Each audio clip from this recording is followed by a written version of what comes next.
welcome everybody.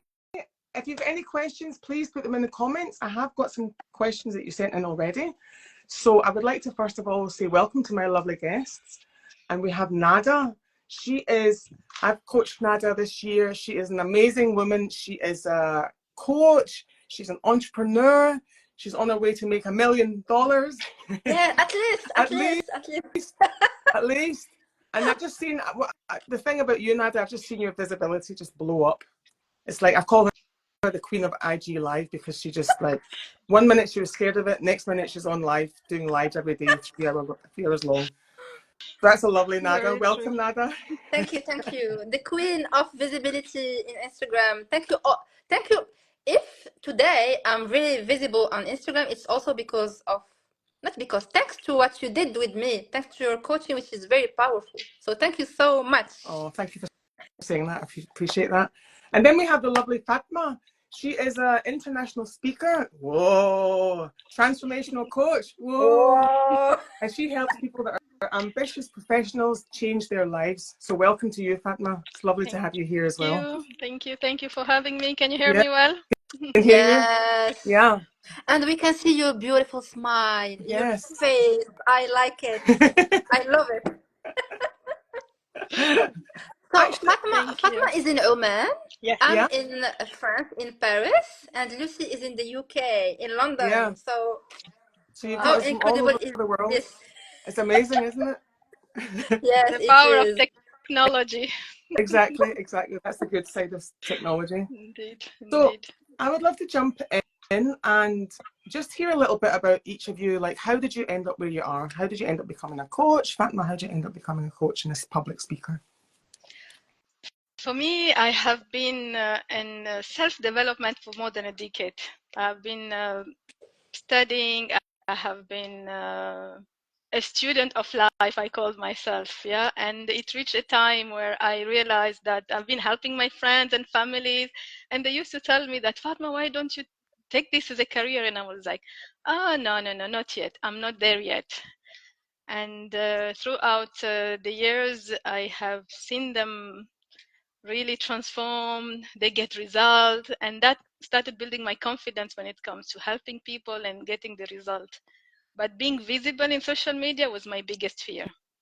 And so coaching people, I'm fine. I've been coaching people, but making it as a professional career or something that you can call it as an income as well, it's something that my brain was not accepting the idea. And also being visible was the biggest fear, that I was like, me on screen, why would I be there? Why should I, what will people think of me? So many fears, so many questions. And that's where a few years ago, I just had this kind of a calling, I call it, that kind of a desire that you have to be online.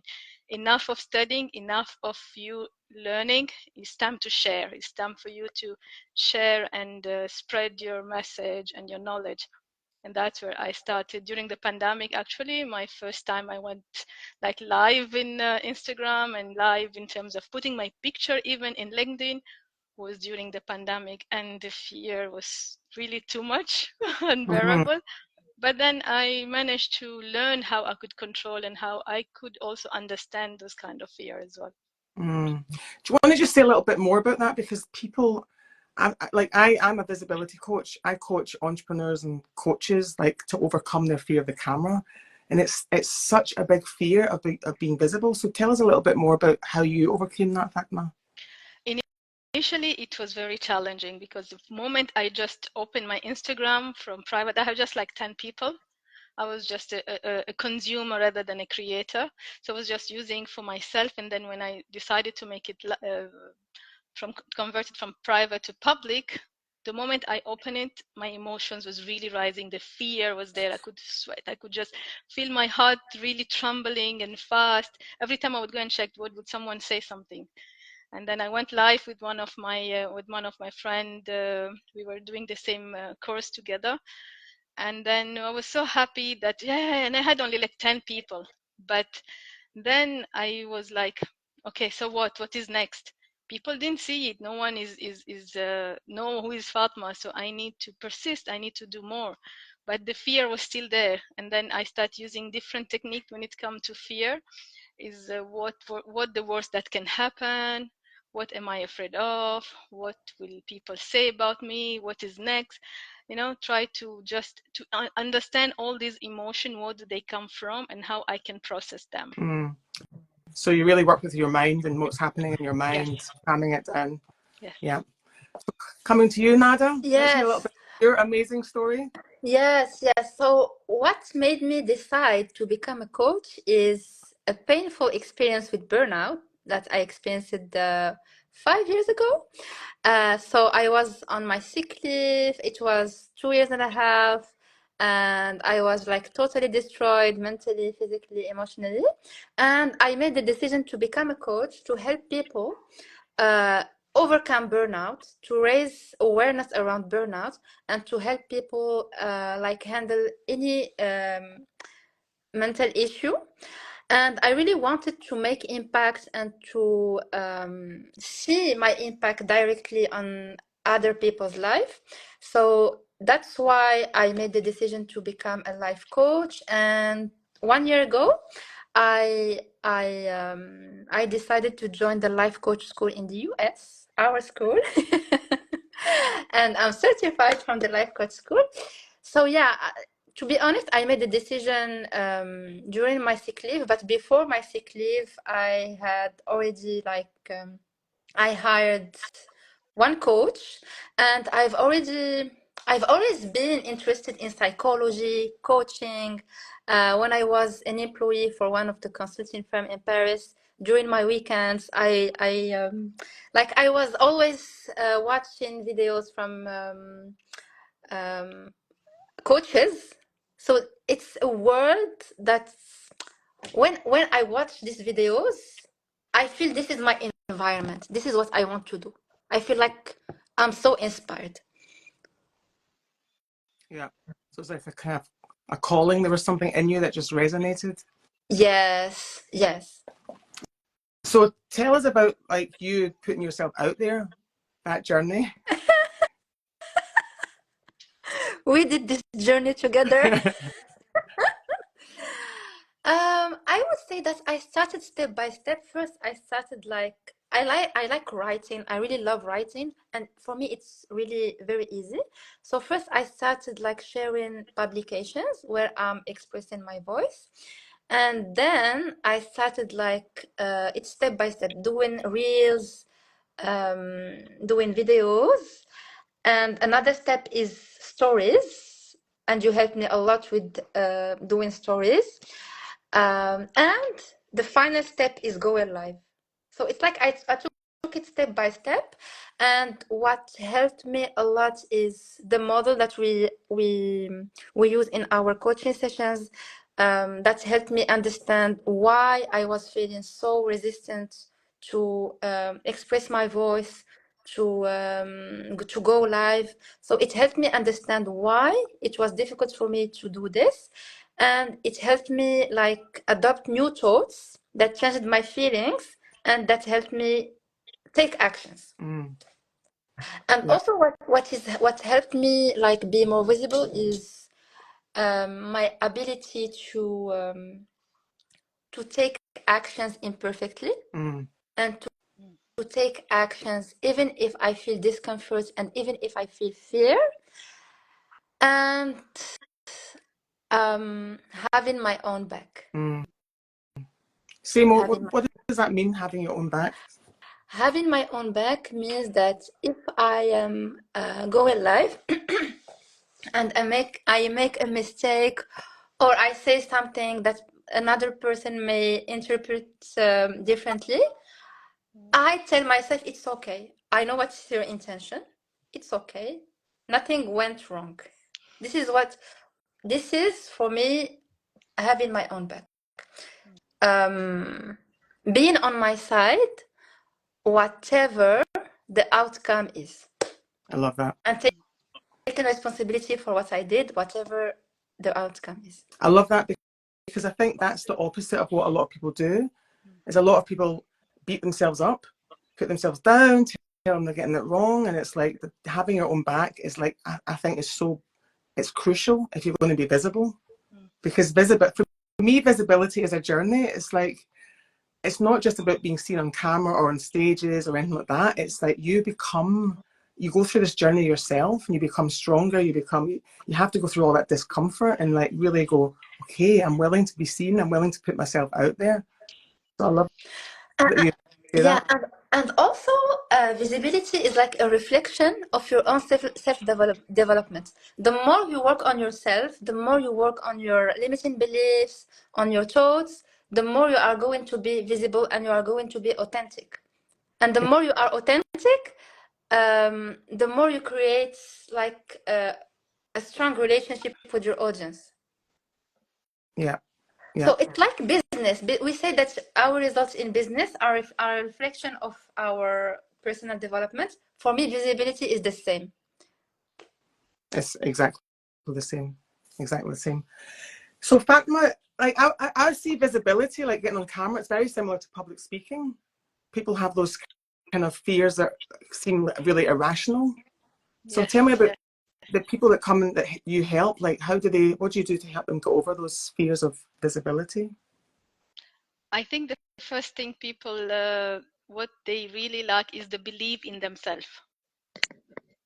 Yeah, even if they speak well, even if they are good speakers, but because they don't believe in themselves, they will not at all believe you when you tell them that you are a good speaker, you are speaking very well. They just lack the belief in themselves. And when it comes to in social media, people I think love to wear so many masks. When I talk masks, people want to be perfect, and that's where you come. No, I cannot go on. I cannot go on live. I cannot speak. I don't have my makeup. I didn't do my hair. The perfectionist also. It's something that really kill the desire when it comes to go out there and just speak and just share your message, because it draw you back when it comes to I want to become perfect, I want to be my best. People don't want to show the real truth. That's why you see all these uh, filters that people will go live and they'll put so many filters because don't want to show the true self, and that's where it comes for them to become authentic. It's very rare. And when people do that, it also drawn them to become, when they want to share something, they want to share their message as well, it draw them back. And when it comes to public speaking, is the same thing. People, when they see people looking at them, the first thing they see, people are judging me. They are looking at my appearance, how do I look, what do I wear, and that's where people just have that in mind, that I'm gonna be judged. And that is the biggest fear in public speaking. It's the fear of being judged. Mm. And when I was during my one of my mentors, it says it's not anymore about fear of public speaking. Actually, public speaking is a skill. It's like diving, it's like jumping, it's an activity. But people coordinate it with the phobia, because they have put it that fear when it comes with fear of judgment and everything. So it's not anymore a fear of public speaking, it's a fear of shaming. Mm. People are afraid of being, feeling that shame kind of emotions. No, I will be, look up to, and people will just judge me. And that's where people withdraw themselves because of that fear. Yeah. Because I we love. speak, if you see, we are speakers. We speak a lot when we are in our circle, in our friends and family. We just want to go on and on and on. If you are around, but when you know that people are there, strangers, like people are seeing you from other, you just put in your mind, they're gonna judge me, what they're gonna think of me, how do I look, do I have makeup, do I have this? That's why people just stop themselves in also being visible when it comes to the fear of Yeah. judgment. That's something that I do in my work, is I help people, like I call it unshaming. Like I really get them out of this living in this shame bubble, because even though we're scared of other people shaming us, we're actually going along shaming ourselves. And especially as women, we're brought up with, shaming about our bodies, about our sexuality, all this stuff that we walk around with, and I don't know about you two, but as a woman of color, I was also had shame around the color of my skin. So we walk around with a lot of shame, and it's like, it takes some work to kind of let that go and be able to go, like, I'm perfect the way I am. I have flaws, but I'm still perfect. I love that. Do you want to comment on that, Nada? Yes, I want to comment on perfectionism because I was a big I'm sorry, a big perfectionist, a big fat perfectionist. But as we, Fatma, we learned from Tibaria, perfectionism kills impact, it kills visibility, it kills authenticity, and it kills business. Perfectionism is a killer, and it prevents you from getting the results you want. Yeah. So a skill which is very important for coaches and entrepreneurs is to take actions imperfectly. Take actions imperfectly. Learn by doing. Learn while doing. This skill helped me a lot in my business, be it with visibility, with my clients, with creating content. Doing things imperfectly. And Yeah. stop overthinking. Stop overthinking. I mean, that's something I love about you, Nada, is that you just like boom, boom, boom, go, go, go, go, go, go. It's like you just you're just like, Machine. I'm The gonna go-getter. do it, I'm gonna do it, I'm gonna do it. And it's great because there's something in you, you've changed like how you speak to yourself. But other people, like, they make mistakes, then they beat themselves up. That's the pattern that they're stuck in. Yes. So how do you how would you help someone that's stuck in perfectionism?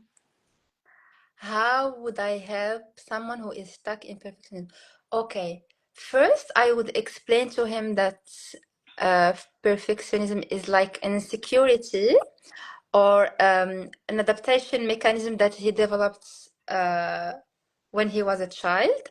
And I would show him, I would take I would choose an example or a specific situation where he experienced perfectionism, and I would show him exactly what happened in his mind, what thoughts made him feel insecure or I don't know, overall stressed, and how this insecure emotion made him I don't know,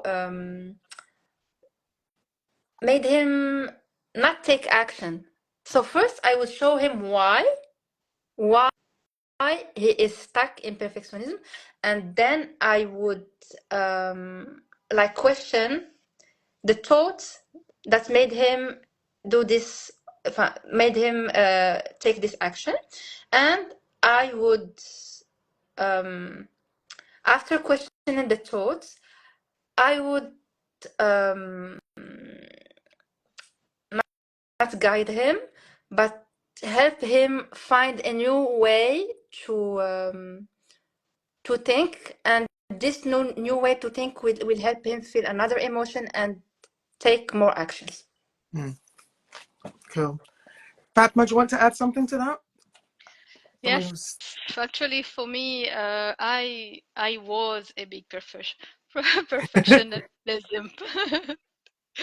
because I was not doing any speech unless it is completed. I have rehearsed. I was not.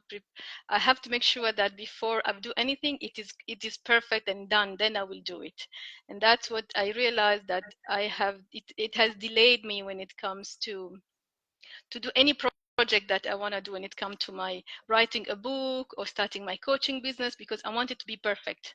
And when I understood that no one is perfect in this life, okay, everyone is a work in progress. We are all learning. We will always be learning. And the other thing I really learned was embracing myself, is self-love. Embracing who you are. When you accept yourself, the way you are, the way you look, that's where, when you feel that if we are all human and we all make mistakes, so there is nothing called perfect. Yeah, no one is perfect, and everyone will be better than the others when it comes to something else. So if I compare this, someone will be better than the other. So you don't have to compare yourself. You don't have to be better than someone. You just have to be better than yourself, how you were last week, last month. So that's what for me is embracing yourself, loving yourself, accepting yourself, your flaws, accepting the everything that you have about yourself. Yeah. Once you do that, then you will just proceed with whatever you want to do. You know that I'll make mistakes, like it's okay. today my camera didn't work. It's fine, as long as my message is clear, as long as what I want to speak is clear. So what is it that you want to tell the people? What do you want to share? So that's where comes, that's what I wanted to share. I love that. It's like, I mean, it's like, this is, if anyone takes anything away from this, it's like love is the answer. Self-acceptance, really. And also, because I often hear people say, I hate being a perfectionist, I hate that part of myself, but also love that part. You know what I mean? It's like, don't reject any part of, like, love that part. It's just trying to help you. And something that helped me, if you feel like, I know Gabby's talking about this, if you feel like it, I went to an improvisation class, like a drama improvisation class. And that is just so, that helps you with perfectionism, because you don't know what's going to happen. There's no script. I like it. You know, it's just like, I remember I went to one class and we were acting out this scene, and I just had this thought in my head, I want to be a horse. So I just started acting like a horse, and no one had expected that. But you know, it's just like, yeah, it's just you get more playful with it being like not perfect. And I also think, imagine now if we all were perfectionists when we were babies, and that first time we tried to walk and we fell over, and we all would give up then, because it didn't happen the first time. That's it then. No walking for me. No one. Just laying in my bed. Yeah, exactly. Oh, yeah. So yeah, so tell me more about like overcoming the fear of being seen. What's come up for you when I say that to you? Overcoming the fear. Or maybe not overcoming, but how have you kind of made it easier, or reduce the fear, or like have fear not stop you being seen? Actually, if I may start. Yeah. For me, I always say that we cannot overcome fear. Yeah, the bad news is we cannot overcome fear. That's why I because corrected myself. fear is an emotion, and it will always be there. So what we need to do is we need to understand it. So we need to understand what is fear, and also we need to know how to manage those emotions. Yeah.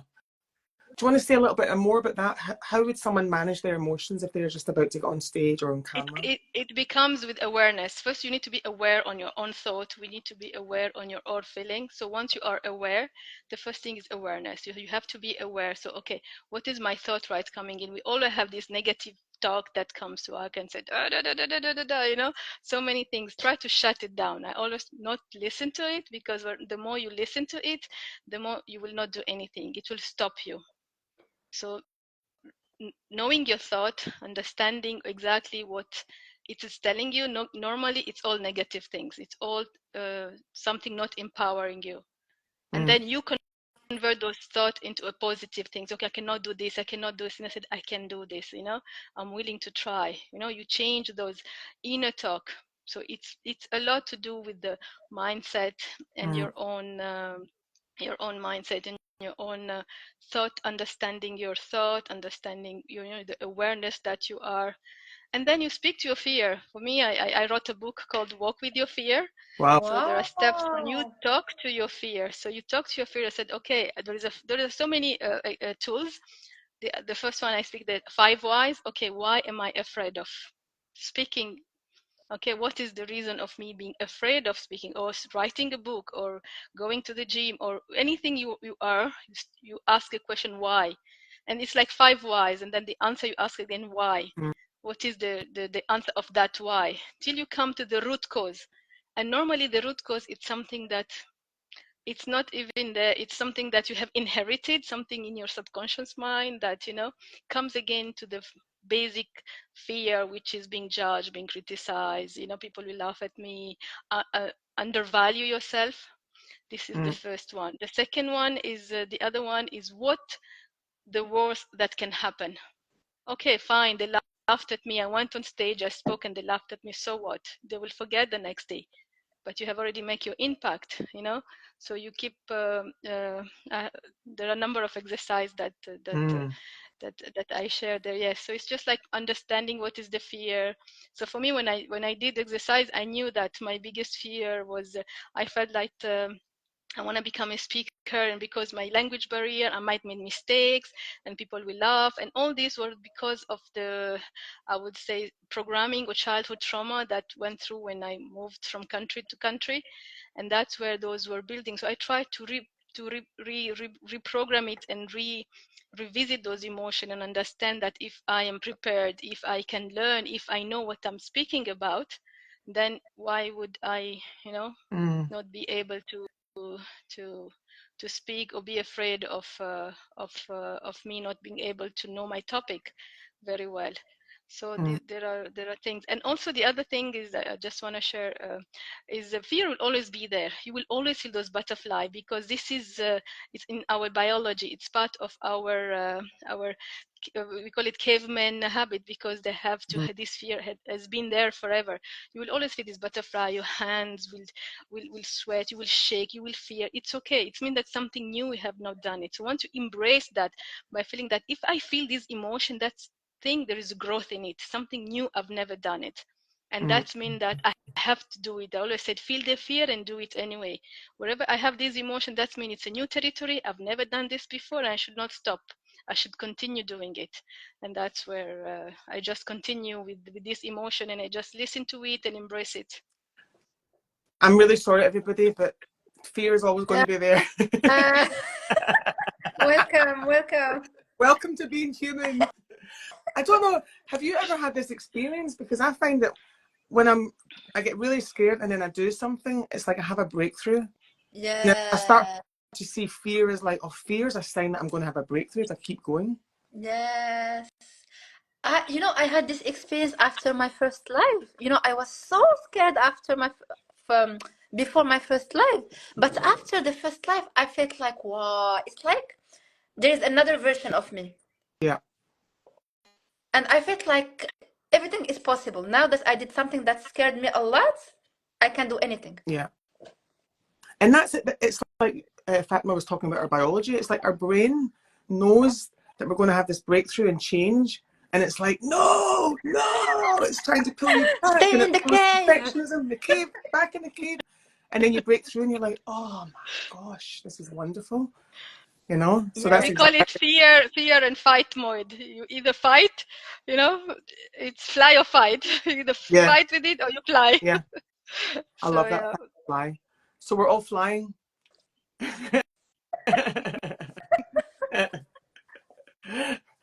So what do you we've kind of touched on that a little bit, but people often come to me with like they feel like they're an imposter, and that stops them, getting on camera, or stops them feeling like I've got something to share with people.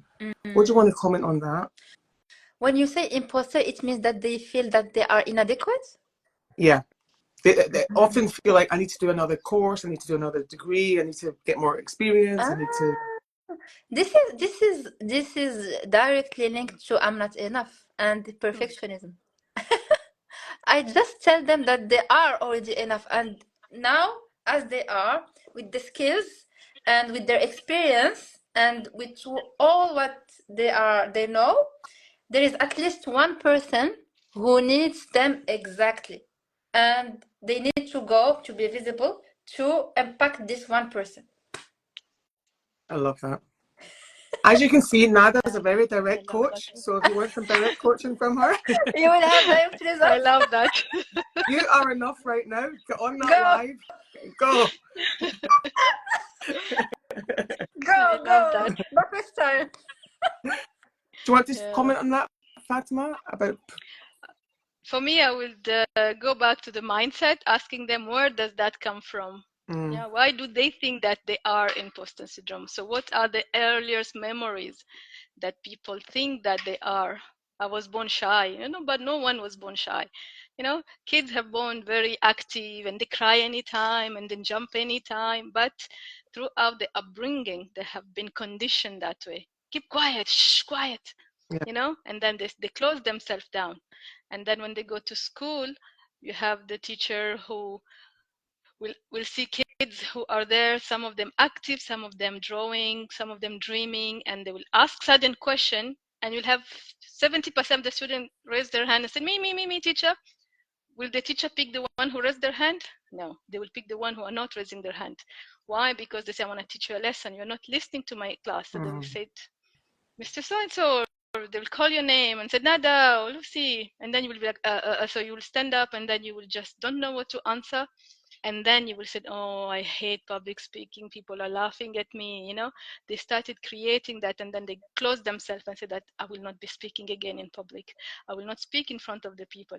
And let me tell you, kids are their worst audience. I'm not talking about your kids, guys. I'm talking about kids in general. Because they will not forget. They will see you and they will remember it. Every time they see, he answered this question, these answers, you know, they answered, and then they'll keep even calling you that answer. So they will not forget that incident, and that will damage the child image, self-image. The teacher's intention was for them to just teach the kid, listen to me, to my class, pay attention, but that incident will destroy the child's self-image. And they will say that I can't speak. And then they say that I'm shy. I'm introvert. I don't like to mingle with people. Because of that incident, the upbringing and the conditioning, they have drawn themselves back. And that's what now when they are growing, they just hate that environment of speaking and being mingled with the kids, because they feel that I have to be quiet, I have to be isolate themselves. Then they said I was born shy, I am introvert. It's all come with conditioning. Again, it comes, that's where I start always my coaching with mindset, because we have mindset, a lot to do with mindset and limiting beliefs, because all these have been programmed, and how to change the limiting beliefs to make people understand that it has been programmed and you can unreprogram or reprogram it. Yeah, I love that. I mean, that's what I feel that our job is we're like kind of getting in someone's brain and like reprogramming and like just kind of taking that, all those beliefs away of like, I'm not good enough, I'm not this enough, I'm not that, or I'm too much, I'm too this. It's like, no, look at yourself through like unfiltered eyes and see how amazing you already are, And Gabby, like, I just want to comment, she's talking about a teacher told her not, I think you meant to say sing, because that's exactly what happened to me when I was like 9 or something like that. And I loved music. I loved Christmas. I was singing. We had a Christmas choir and I was at the front of the choir and I was like, deck the halls with boughs of holly. Da, da, da, da. And the teacher was like, I know. The teacher stopped the choir and said, stop, stop, stop. You, and she pointed to me. She's like, go to the back of the choir. I don't want to see you and I don't want to hear you. And then I had to walk past all the kids and all the kids were looking at me going, and honest to God, so many people have stories like that in their childhood where they were like shamed for being so just themselves and being happy and joyful, So I want you to, if you start singing again, Gabby, get in that shower. I sing all the time in the shower. My neighbours like they're knocking on the wall. And let me add on that. Hmm? I wanted to add on that because in one of the book, which I read it more than one time, and it says that be impeccable with your words. Okay. Impeccable. Yeah. Yes, be impeccable with your words, because words have energy, and the words which you tell others or you tell to yourself, they create your reality. So there's an example exactly about a kid who was singing and the mom come and said, keep quiet, I want to relax. And then the kids, you don't know how to sing, you are disturbing me. That kid, stop singing, because if the mother is telling them that you don't know, you have a bad voice, that means they will believe it. So wherever we say these words create the identity, not only for the person, also for yourself. So when people say that I am shy, I am an introvert, and you manifest it, because these words become your reality, because you program in your mind and you believe them. And the same thing happen when you tell to the kids. So parents who are here, wherever you tell to your kids, we have to your students, if you're a teacher or anyone, wherever words you use, when you tell those people, when you tell those kids or teenagers, or they believe in them, and that became their identity. This is how we have been programmed by our teachers and our upbringing, and this is how you are creating the future generation. So always be very careful with the words that you use, because again, words create the identity. Yeah. I just want to add, I want to, because there's an experiment was done, and I think the videos are on YouTube, but there was a glass of water, and Yes, it's it got lots of yeah. negative words, and there was a glass Yes. of water that got positive words.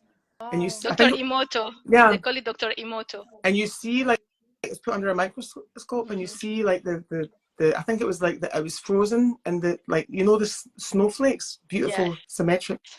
So the ones that got positive were all like beautiful, symmetric, these wonderful shapes, but the ones that got negative were all kind of like clustered up and almost Dull like color, kind of, brown color, dirt. yeah. Wow. That is like, go and watch that on YouTube, because that is like such a good example to see how powerful our words are, Okay. What's the name of the video? I can't remember It's Title? I can't remember. Dr. Emoto. It's Dr. Emoto, The Power of Words. Yeah. Wow. Okay. So, let's talk about criticism, because this is like, people go, Oh I don't my want to get on God. camera, I don't want to get on stage in case anybody criticizes me. I had my first haters like about 2 months ago. Woo. I had my first hater, I think 1 month ago, because I decided to like boost a publication, and someone like said a very bad word, so I was like shocked. Oh, because in my environment people are very positive, and I had this guy, I don't know where he is coming from, and I find this very aggressive. So to be honest, it impacted me maybe 2 minutes, and then after it was cool. It wasn't even. This means that I made a lot of efforts, because 1 year before, this would have impacted me for maybe 2 weeks, and this helped me like assess the level of progress I made in 1 year. Yeah, that's exactly the same as me. I had someone said, "Oh, you look like a man. You're a stupid coach," like all these kind of things, and it was the same response you had. I was kind of like, I was a bit like, "Oh, that's interesting," but I didn't. It was like I was so happy, because I realized how much I'd changed. Because if that had been like a few years ago, I would have been like, "Oh my God, crumbled." But it was just like, that's not how I feel about myself. So it's okay. You can say whatever you want. And I remember afterwards I was dancing around the house, because I was like, "Oh God, someone gave me negative feedback and I'm okay." A hater, a hater. I got my first hater. And something that also helped me overcome this situation is telling myself what he says or what he said has nothing to do with me. It's all about him. It's it's the reflection of his inner world. Say that last bit again, because you dropped out. Yes, I said that I told myself what he said to me has absolutely nothing to do with me. It all has to do with him and with his inner world, because he like projected his inner world on me, his own beliefs on me. And it's like, we're talking about words. Like, words can only hurt you when you actually believe them yourself. So it's just like, it's resonating. Someone says something, it resonates because it's already in you. So that's why we're talking so much about changing the way you speak to yourself. Because when someone comes along and says something, that's not in you anymore. So it's like, Like the blue hair story you told us once. Yeah. So if someone came along and said to me, "I don't like your blue hair," I'd be like, "Okay, I don't have What are you talking about? I have blue hair, so what are you talking about?" It's exactly like that, It's so. I just want to say, because I've worked in television for 20 years and live events for the past 7 years, and I've seen, because people really think they get on stage, they get in front of the camera, they think the audience is just so busy with them, but in actual fact, when I watch the audience, they're just busy with themselves. I mean, it's like the audience is thinking about what shall I have for dinner, and unless they're really engaged, but they're just still, and even if they are engaged, they're still like, oh, they're listening to find out how you can help them. That's the norm. The norm is like they're listening. The norm isn't having some haters come along. That's very very rare. So don't really get caught up in that, you know, don't let it stop you getting on camera. No, it won't stop me. Mm. Nothing's going Unstoppable. nothing's going to stop her now. Yeah. So let's talk about authenticity. What do you want to say about that? Because people often, yeah, I won't say anything. What's your thoughts on authenticity? I, For me, I would I say, go yes, ahead. go ahead. No, please go ahead. No, for me, authenticity is when I say that is just be yourself, you know, be on screen without makeup, without filter, be authentic, and that's where people can relate, and people can like you because you are authentic, and whatever message you say, you should preach or you should walk the talk. So if I say that I'm not fearful of being stage, I need to show people I am on stage, I'm speaking. I'm not just telling people to do this, but I'm doing what I'm saying. And I feel that's where people, for me, come authenticity. Is you being true to yourself, being there, and also do the things that you're doing. Yes. I love that so much because in this world of social media, it's like people come on and they're like, "Oh, this is who I am," and look at my lovely Prada handbag or whatever, you know, and then off stage they're doing something else, you know. What were you going to say, Nada? No, I was going to say what Fatma said, leading by example, applying what you preach. And I had a discussion 1 week ago with another coach, and he said something that really resonated with me. He said, authenticity is being yourself with anyone, anytime, anywhere. Being true to yourself, expressing your voice, expressing who you are, expressing this creativity you have. Just be in yourself. Be in yourself. I love that. So, I what do have you feel? Wait, carry on. No, I just wanted to say I have an incident that happened to me. I was out and one of the guy came to me and he said, "You are the one, you are the lady who always, you know, I always speak on stage and put unstoppable music." And I was like, "Yeah." He said, "You are the same as from the video." And I was like, "Okay." And I was like, "Why?" He said, "Yeah, because now all the ladies that we see there, they have so many filters that we don't know even the real face. When you see them, we don't even recognize them." And I was like, "I don't use filter. I will never use filter." And he was like, "Yeah, it's you. You are the same." And it made me feel like recognizable and valued as well, because I felt like I am authentic and people appreciate that and they just listen to you. When you talk about people to listen to you, to be heard, this is why people would like to listen to you, because they see you. And when they see you not on screen, you are the same person. You are not two different people.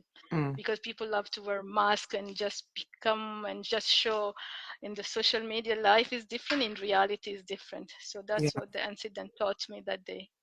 yeah. I just want to add to that as well because, as you can see, the three of us, like, we're all different. We've all got different energies. We're speaking differently. We all, you know, thinking different things, and we're sharing different thoughts. And the thing about like authenticity for me is you don't try and be like, often people look at like, I have to be like Tony Robbins, or I have to be like this person, or I have to be like that person. For me, authenticity is like discovering, letting who you are come out. You know what I mean? So it's like your flavor. And I've seen this in the live events over the past 7 years. I've seen it over and over and over again. If this person on stage is being authentic, the audience is really engaged. And it doesn't matter if that person's big and funny and loud, or if that person's quiet and tender and vulnerable. If that is their real self coming out, it really connects with the audience. So it's like whatever your flavor, I call it your flavor, whatever your flavor is let that out. Like for me, I love being playful and silly. That's definitely something that comes out of me. So what do you think like your flavors are? Me, funny, joyful, creative, um, energetic, and making. I like also making jokes. So this is my flavor. Nice. And Yeah, you, for me, Fatma. happiness and smile. And authentic. I think and authentic, yes. And yeah, I think yeah, I learned the not being a perfectionist as well, because it was not helping me to become, open the camera and speak. No, I need to go and do my hair, my makeup. I need to go and check my, my scarf, and that thing really stopped me. And then I just realized, you know what, if you want to share your message, just do it the moment you want to do it. And people, as long as they are valuing the message that you are sharing. And the moment I started doing that, I stopped looking and, okay, how do I look today? How is my face? Makeup is there, not there. So I think just be yourself, be authentic, and also don't be very serious. I think when you share a smile, when you speak, when you just connect with the people, it's pays back.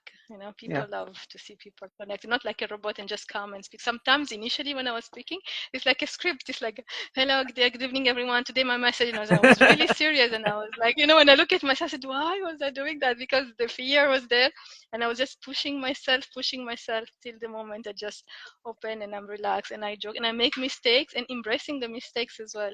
That's what people love. People love people who embrace the mistakes, because then they can relate.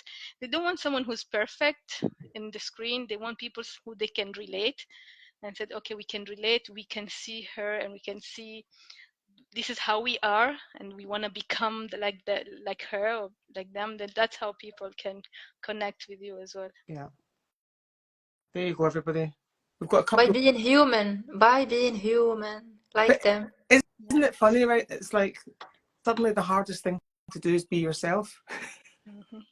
Yes. If you're hanging out with your friends, you're talking to them, and you're just being yourself, and then, oh gosh, I'm in front of the camera or I'm on stage, and it's like I forget how to be myself, and it's like that. It's just carry on being yourself on stage, off stage, in front of the camera. Let it all be you. Yeah. So we've got a couple of questions. Lucy, Yeah. just for the next question, and also for me and for Nafisa, my friend, going live is also a way to express our authenticity and to discover myself and to be myself during live. That's why I like going live. Tell us more about your life journey, because I just love that. Yes. It's really fun. My life journey, first, in the beginning, I was so scared. I postponed going live for I can't remember, maybe months. And I did coaching sessions with you. I was scared.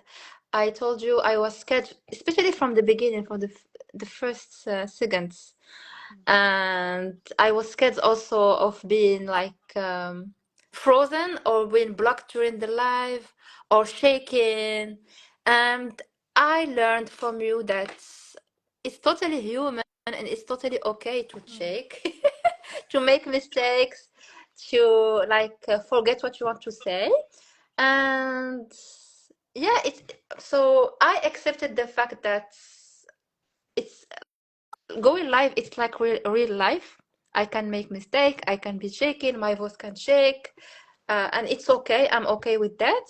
And it's like it was a muscle. The more I went live, the easiest it became. It's like a muscle. For example, now it's okay. I didn't do any preparation to go live. Before, I did some singing, some stretching, some breath exercises to help me go live, being secure. Now I didn't do anything. I just went live with you, and I'm okay. How many times do you go live a week? How many times? I don't have. I can go live. Sometimes I go live twice or 3 times a day. It depends. It could be 6 times, 7 times. After this live, she will go another live. Exactly. I think every time you'll see her. But I just love that, because it's like such it's amazing, a beautiful transformation, Yeah, and that's how she's growing, and this has come with practice. This is how you practice. Everything it's practice. The more you practice, the more you become better. The more you learn also. Yeah. And the easier it gets, the more relaxed you are when you do it. It's like, oh, I'm going live again. Let's get a couple of questions here. So this person doesn't like how they look on camera, thinks they're too skinny. This is one person. Another person feels like they don't like the sound of their voice. There's a couple of things here about body. What would you like to comment to them? Body image? For me, it would come to self-love is accepting yourself. You cannot go on camera. You cannot go on camera. You cannot impact people if you don't love yourself. So it will come, the first thing is for you to accept your own flaws, accept yourself. You cannot inspire people. You cannot change the world if you are not loving yourself. So that would be... I love that. You Yeah. cannot change the world if you're not loving yourself. And also sometimes we are not used to see our faces on screen or to hear our voices. Maybe the first time is just to get used to seeing your face on camera and to listening to your voice.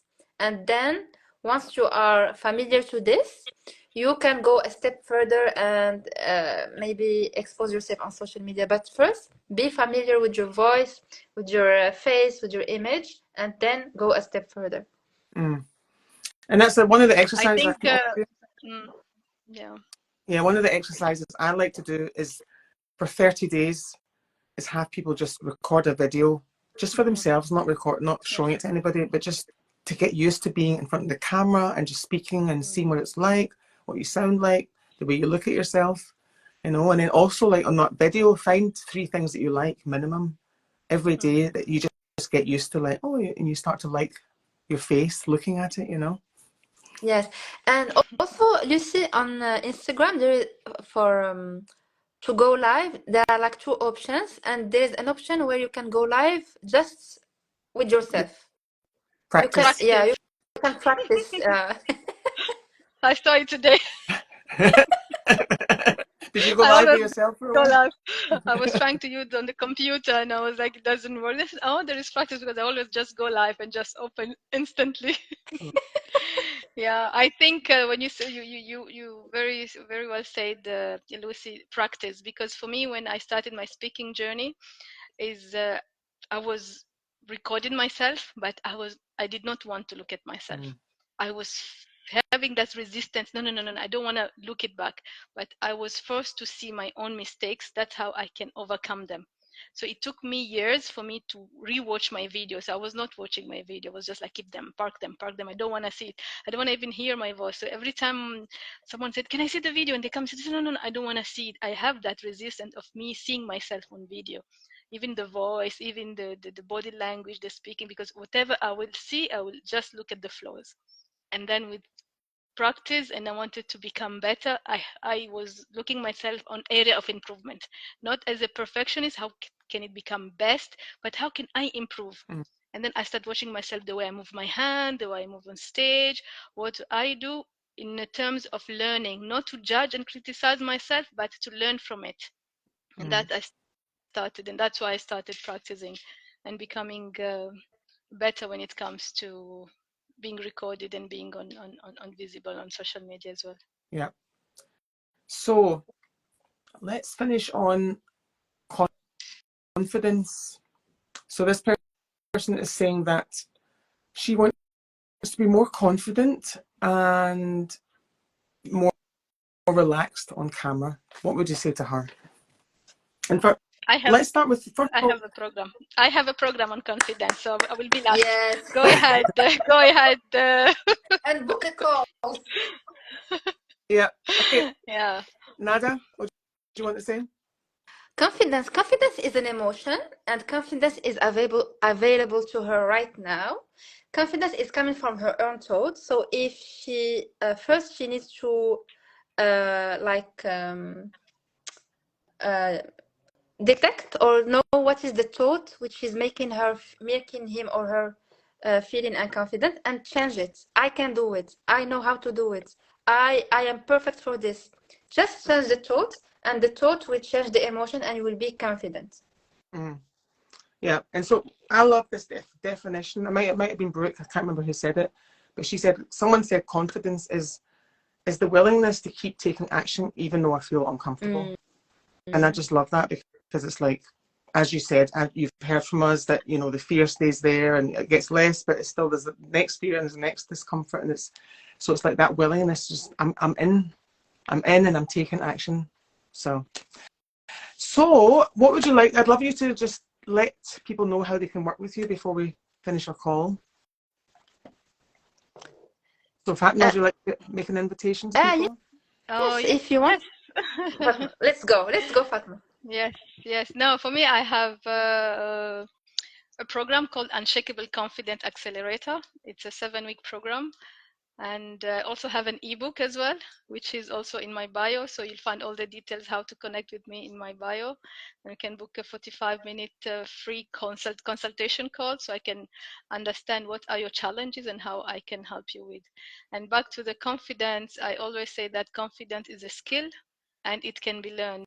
It's not someone, we are all born with confidence. I've shared earlier how a kid is born with confidence, but it has been somehow buried, and you just need to work a little bit to spark it. And this is what has happened to me and to everyone who's here. You see them confident. It's a little bit of a process that you need to do with your mindset that will help you to boost the confidence. And once you start boosting your confidence, the belief system, you have to believe in yourself, and that comes with affirmations. I think that was beautifully Nada says that when those words that we repeat for ourselves, the affirmations, they created our identity. That's how I created. I'm a confident, fearless, and powerful speaker. I was writing it everywhere, even in the mirror. I was keeping it, and I shared it with with Nada, saying that yes, I am. Although my mind tell me you are not, you are, like faking. You are shaking. I was like, it's okay. We hear this fake it till you make it, and you just keep repeating till my mind believe in it, till I see myself on stage, and then I said, okay, now I am confident. But do I have those emotions? Yes, they come. It's a process. It's a journey, but you can learn. You can, I would say, have it as well. It's within you. Thank you, Fatma. Nada? Lucy, you don't know it yet, but I have like a new program called Build a Limitless Empire, where I work with women to empower them to build a limitless empire with authenticity. So I work on three, let's say, aspects: mindset, business, and health. And I have like three programs: silver, gold, and diamond. We can work. I can work with them in group coaching, and I also offer one-to-one sessions. And for people who want to work with me, they just need to DM me, and I will take care of them. Thank you so much. You're and welcome. for me, if you really you want to fall in love with being on camera, come to me. I remember my first ever live, which was a few years ago. I came off camera and I was on the floor crying, thinking I'm never doing that again. So here I am hosting a live with lovely ladies, and we're having a discussion, improvising, talking about stuff. So that's been my transformation, and I love to take other people through that transformation. And for me, that happens best in one-to-one coaching. So if you're interested in that, book a call with me, a free call. That's link is in the bio. Yes. So wonderful. It's been so good connecting with you. And I think we've just touched on such amazing topics today, and really hope that it's helped people. Yes. Thank you so much, Lucy. And I highly recommend Lucy. She has been coaching me for many, I don't even, 6 months, 7 months, I can't remember, but she's really amazing. Oh. And she helped me a lot with my visibility. So I highly recommend her. Thank you so much. Thank you. Thank you, ladies, for having me as well. Thank you for having me as well. Really, really enjoyed. We should do these sessions more often. Yeah, that's yes. Do it again. Share Thank knowledge. you so much. Yes. All Thank righty. you. See you later. Bye-bye. Thank you. Bye. Have a Bye. nice day. Bye.